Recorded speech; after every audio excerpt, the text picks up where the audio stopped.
అసలు గుడి లోపలికి వెళ్లే ముందు గంట ఎందుకు మోగిస్తాం అని ఎప్పుడైనా ఆలోచించారా? ఆలయంలోకి వెళ్ళాక మీ ముందు గంట ప్రతిధ్వనించే శబ్దాన్ని విన్నట్లయితే అది ఒక ఆహ్వానంలా మీకు అనిపించి ఉండవచ్చు.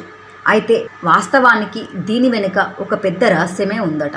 ఈ ప్రపంచపు హడావిడిని మరిచి ఒక్క క్షణం నిశ్శబ్దంగా నిలబడమని అది సూచిస్తుంది.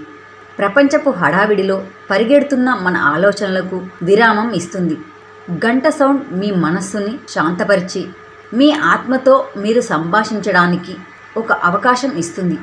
ఆ గంట మోగిన ప్రతిసారి మీ హృదయం ఏదో పవిత్రమైన దానితో అనుసంధానం కావడానికి సిద్ధమవుతుంది. ఇది కేవలం శబ్దం కాదు, మీ అంతరంగంలోకి ప్రవేశించడానికి ఒక దివ్యమైన తాళం చెవి లాంటిది. గంట శబ్దం మనస్సుని ఆధ్యాత్మిక చింతనకు సిద్ధం చేస్తుంది, మానసిక గందరగోళాన్ని తొలగిస్తుందని ఆధ్యాత్మిక పండితులు తెలిపారు. తంత్రశాస్త్రం ప్రకారం గంట ధ్వని మనలోని ఉన్నత చక్రాలను మేల్కొల్పుతుంది. ఆ శబ్దం విడుదల చిహ్నం కూడా అని, మనం మోస్తున్న బరువుని కొద్దిసేపు పక్కన పెట్టాలని ఆహ్వానిస్తుందని, ఆ శబ్దం మనలోని ఆందోళనల కంటే జీవితంలో ఇంకా ఏదో ఉందని గుర్తు చేస్తుందని చెప్పారు. మత విశ్వాసాల ప్రకారం మన ఆలయానికి చేరుకున్నప్పుడు గంట మోగించడం వల్ల మన శరీరంలోని చెడు శక్తి అంతా తొలగిపోతుందంట.